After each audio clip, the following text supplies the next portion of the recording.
আসসালামু আলাইকুম। আমি আজ বাগানে দোস্তরা ডাটা কাটতে এসেছি। আপনারা সবাই ভালো আছেন দর্শক? আল্লাহর রহমতে আমিও ভালো আছি। সোনামনো কিচেন থেকে সবাইকে স্বাগত। দেখছেন কি বড় ডাটা।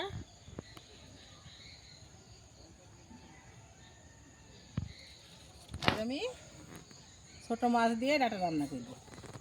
আমি সবজি কেটে নিয়ে রান্নাঘরে হাজির হয়ে গেছি।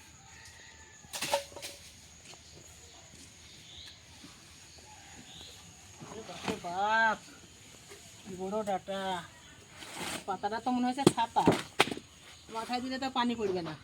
কি বড় পাতা, এই দোস্তুলের পাতা দিয়ে কলার ডাল রান্না করে খুব স্বাদ হয়, টেস্টি। একদিন রান্না করব।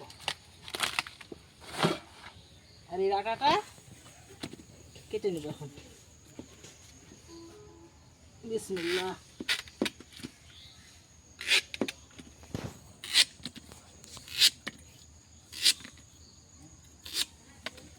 কতগুলা হবে, অনেক বড় ডাটা।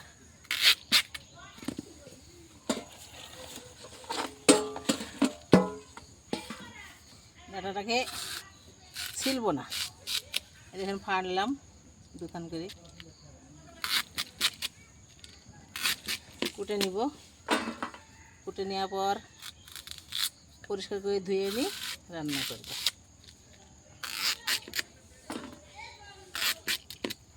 খুব মোটা ডাটাটা, ডাটাটার স্বাদও খুব হবে। আর এই যে পুঁটি মাছ, এই মাছ দিয়ে রান্না হবে। পুঁটি মাছ দিয়ে ডাটা দিয়ে একটা সবজি হবে। আমাদের বাড়িতে সব রকম সবজি লাগিয়ে রাখি, যেদিন যেটা ইচ্ছা হয় সেদিন সেটা রান্না করি।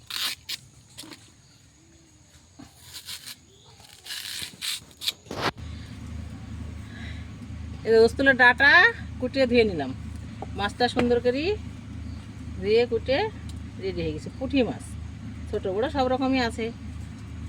এখন একটু হলুদ লবণ মাখিয়ে মাছটা ভেজে নিব।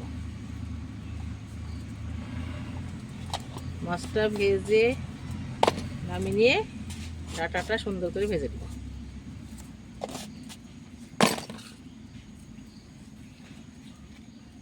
বিসমিল্লাহ। কড়াই সরষের তেল দিলাম।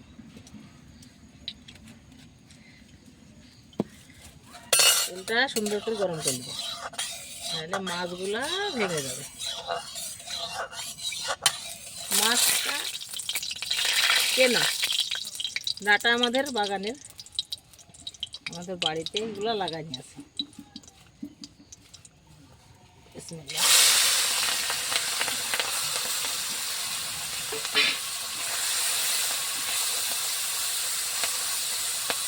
মাছটা সুন্দর করে ভেজে নিব।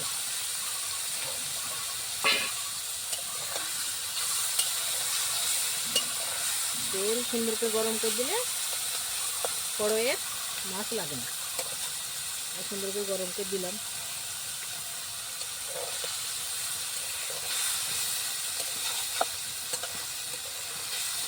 খুব সহজ পদ্ধতিতে ঘরোয়া তরকারি, আপনারা রান্না করে খেতে পারেন।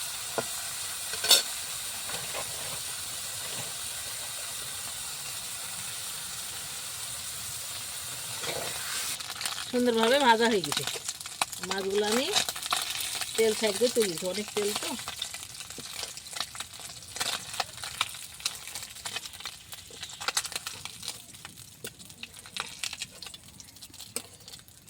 মাছগুলো আমার সব তোলা হয়ে গেছে। এবার আমি ডাটাগুলা কড়াই দিয়ে দিব, ওই তেলে নেড়ে নিব।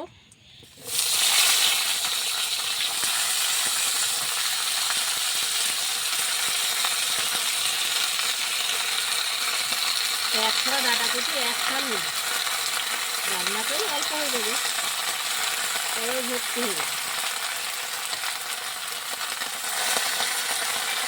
একটু লবণ আর একটু হলুদ দিয়ে দিই।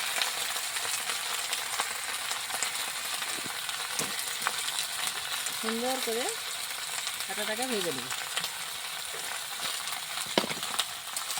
ঢাকা দিব না, ঢাকা না দিয়ে ভেজে নেব।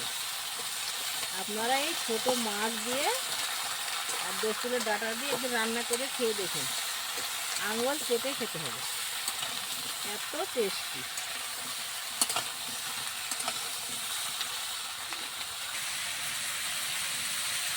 এক করে ডাঁটা ভাজা করে অল্প হয়ে গেল। এখন আমি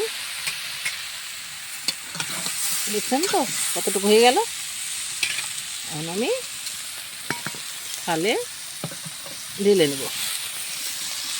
বিসমিল্লাহ, ঢেলে নিলাম। এক থাল দিয়ে হয়ে অল্প হয়ে গেল। পোস্তলের ডাঁটা আর ছোটো মাছ দিয়ে রান্না করার জন্য, পুঁটি মাছ দিয়ে রান্না করার জন্য এই যে পেঁয়াজ, ঝালচিরা, রসুন করে দিয়ে দিলাম। আমার মাছ ভেজে নিয়েছি, পোস্তলের ডাঁটা ভেজে নিয়েছি। এদের কষাবো, কষি ঝোল করবো। এই জন্য কড়াইয়ে পেঁয়াজ, রসুন, তেল দিয়ে দিলাম। লাল হওয়ার পর মশলাগুলো দিব, দিয়ে কষিয়ে নেব।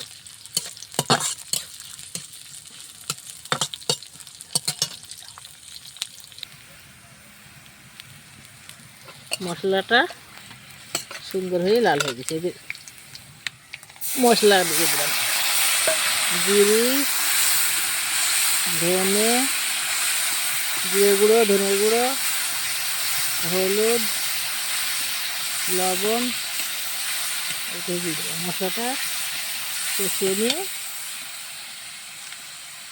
ডাঁটাটা দিয়ে দিলাম। ডাঁটাটা একটু কষিয়ে দিলাম সুন্দরভাবে, কষিয়ে দিলাম। এবার কাঁচা ডাঁটা তেল, হলুদ আর লবণ দিয়ে ভেজে নিলাম। আর এখন পেঁয়াজ, রসুন, কাঁচা ঝাল তেলে দিয়েছিলাম। তেলটা পেঁয়াজ রসুনগুলো লাল হওয়ার পর তেলের উপরে দিলাম জিরের গুঁড়ো, ধনিয়ার গুঁড়ো, হলুদ গুঁড়ো, লবণ। ওটা মশলাটা সুন্দর করে কাট করলে ডাঁটাটা ভেজে দিলাম। ডাঁটাটা কষানো হয়ে গেছে, কষিয়ে নিলাম। এবার আমি পানি দিয়ে দেবো। বিসমিল্লাহ। পানিটা ঝোলটা ফোটা পর আমি মাছগুলা ঢেলে দেব। দেখছেন তো পুঁটি মাছ ছোট বড় সব আছে। আমাদের গ্রামে বেচতে এসেছিল, তাই আমি কিনে নিয়েছি।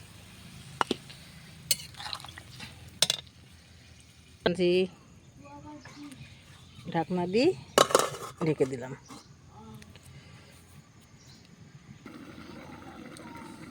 পরোটা আলাদা করে দেখছি ঝোলটা কতটা আছে, সুন্দর হয়ে থকথক হয়ে গেছে। এবার আমি পুঁটি মাছগুলা ঢেলে দিলাম।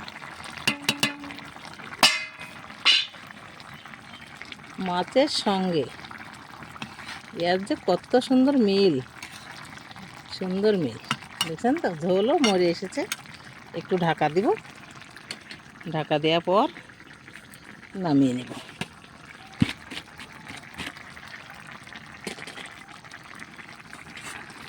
ঢাকা দিয়ে দিলাম। আমার সবজিটা রেডি হয়ে গেছে, এখন আমি নামিয়ে নিব। দেখছেন তো কত সুন্দর মাছে আর দোস্তুরের ডাঁটাতে থক করে তরকারি হয়েছে।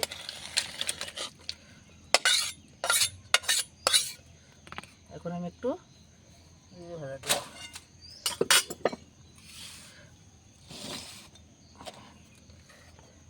আপনারা পুরো ভিডিওটা সবাই দেখেন, লাইক কমেন্ট শেয়ার করেন। নতুন হলে আমার চ্যানেলটিকে সাবস্ক্রাইব করেন। ফেসবুকে পেজ খোলা আছে, আপনারা ফলো করেন। আপনারা ভালো থাকেন, সুন্দর থাকেন, সুস্থ থাকেন। আল্লাহ হাফেজ।